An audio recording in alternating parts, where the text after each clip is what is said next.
So, alders and other fast growing trees.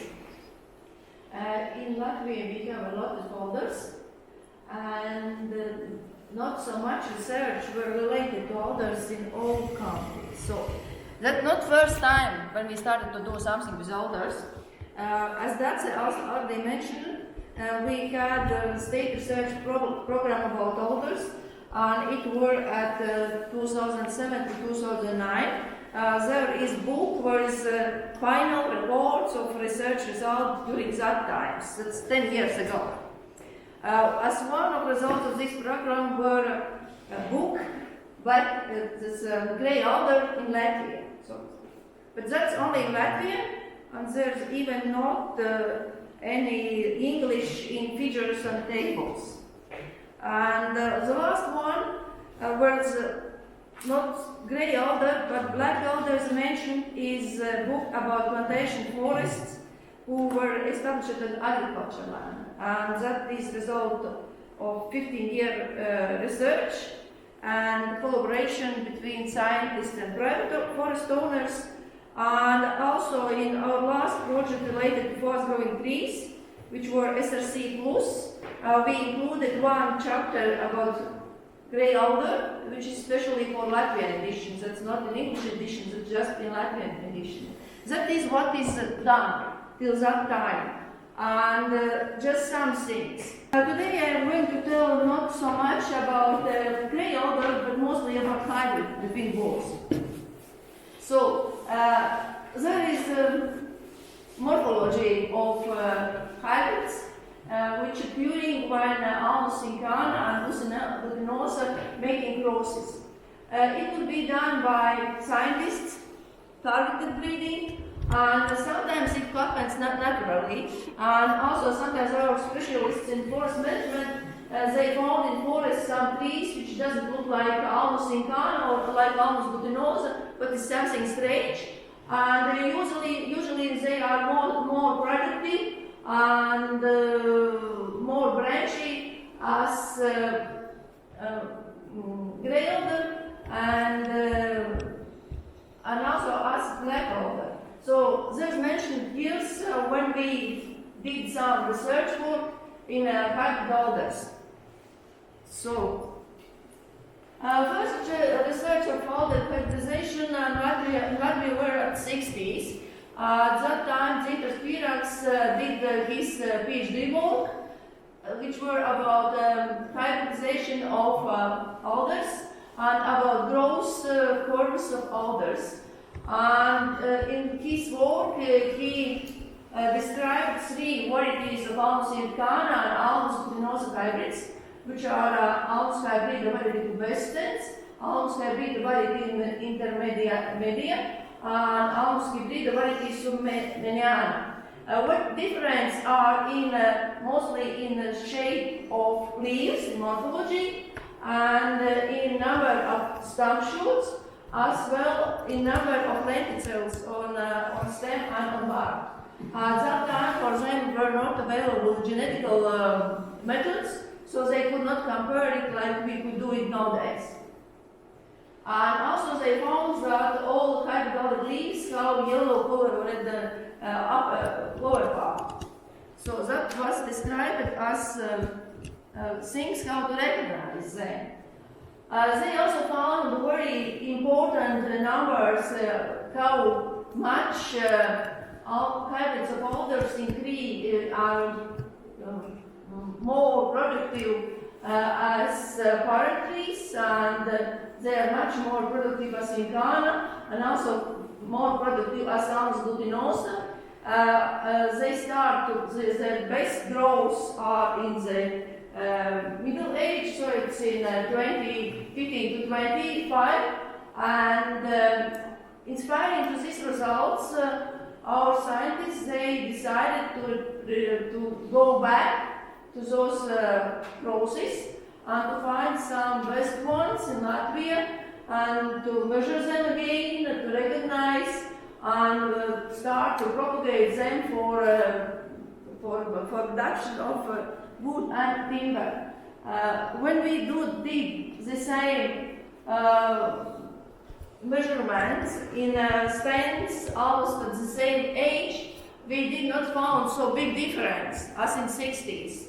Our colleagues, they are, as a result of a research program from 2007 to 2009, they found that these hybrids, they are some 9, 5 or 60% better as parent trees.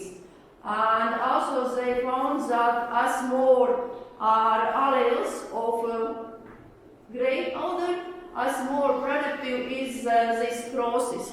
And probably they get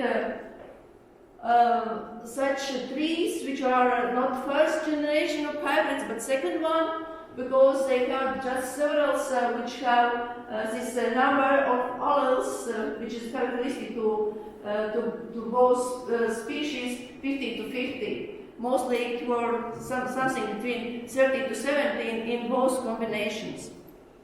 And as we found very productive and nice trees, we should to solve a problem how to propagate them. If we have had something very good, we would like to use it. And there were two programs. One is Dutch involved, it was by tissue cultures, and another one, as it were decided to do visit just in last year. Those are just preliminary results. We tried to root cuttings for 1 year. We picked up cuttings from stem suckers, from branches, as well from these water branches. And if Pirax has rooting of cuttings range from 20 to 46, our best result was 29, but a lot of cuttings dead. So it's possible to do, but we did not learn how to do it during 1 year. It was too short period to do it. But as we saw these beautiful trees, and we get some money for research in 2011, we made internal agreement with Dace that she will grow up for us planting material.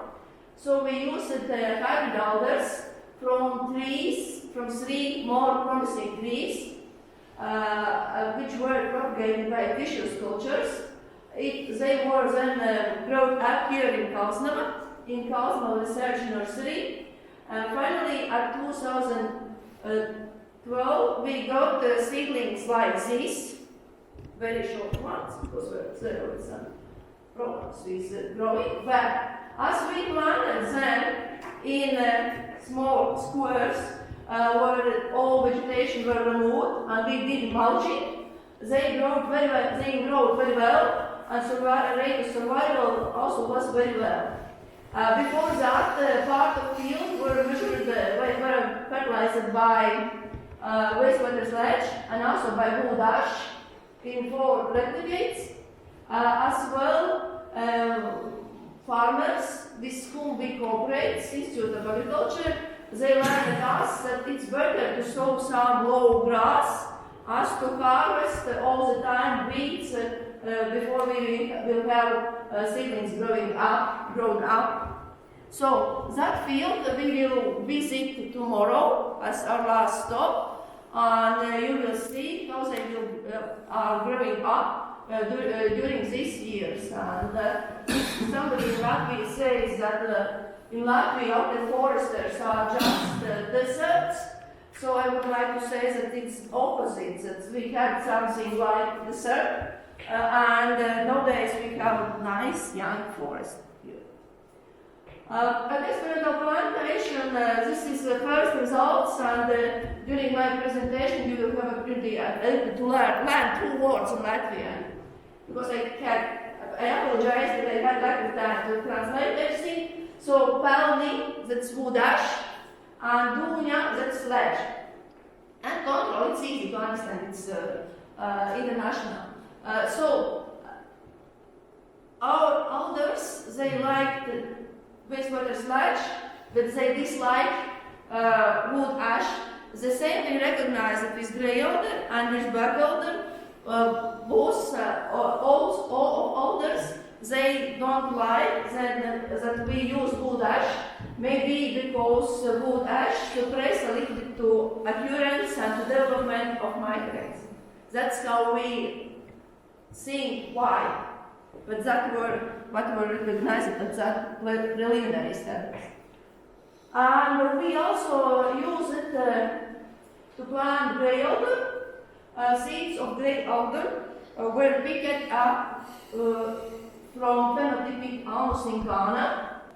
Lately we have that natural hybridization, and from this natural hybridization we could pick up different kind of hybrid alders. So there's 5 shapes of leaves, like alders, like black alders, round ones, and something between both. The same work with shape flow, and with bark, smooth and grey like black alder, a lot of lenticels, smooth and grey like grey alder, a lot of lenticels like black alder, and just bark but smooth, dark but smooth. So that is how these morphological things are distributed. And also Kuntliņš in his research mentions that this hybridization is well when the mother trees are also in time. And we wondered why these seeds are coming up when this germination rate is so low. And probably it's because those were hybrids. Already maybe we got some seeds with this Alnus incana who already were partly hybrid, because when we did this genetical research, only few of them are hybrids 50-50. There's also different distribution of alders. And when we started to compare all this growth of hybrid alders, and hybrid alders is Haba. This is natural ones, which we are first saw. This is the grey alder. Finally, it was hybrids. Hybrid alders, which were propagated by tissue cultures, M is black alder, and Ba is grey alder. So this one, which is hybrids, they are giving more high increments, and they is growing very well. And when you are coming into stand, you could see that those really clones, because they are quite even, and only growth conditions make some teeny impact on their growth. First results and first measurements were done 3 years after our experiment establishment, and here we got that all alders grow well without any fertilizers. For alders, fertilizers is not necessary if you have normal field. We had normal agriculture field, and we tried some fertilizers. This works with birch, with poplars, with aspen, with other tree species, but opposite with alders. Alders has their own system for picking up of nitrogen. Them is not necessary, for them it's not necessary to fertilize them. So that's a good thing that we could use them on marginal areas where there is lack of nutrient elements. The last measurements were done in this winter. That's 7 years of growth. And when you put on the map this error bars is maximum, median, and minimum. That's range. And during 7 years, alders are height of 6 meters. That's not bad. During 7 years, to have from such size of seedlings, to have alders which have diameter breast height around 7, that's not bad. There's not big difference between all 3 mother trees. There's difference in this growth rate when we're looking how even they are, but not so different in median. And there will be difference in biomass because there is a different number of shoots per tree. So mother tree 74 produce not so much, produce more as trees which have two stems. And survival rate also for this variety 70 from trees 74 was lower.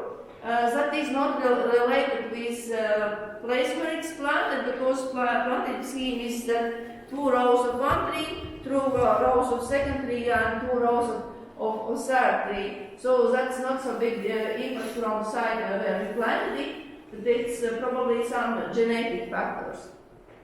And they were surviving by making 2 ones.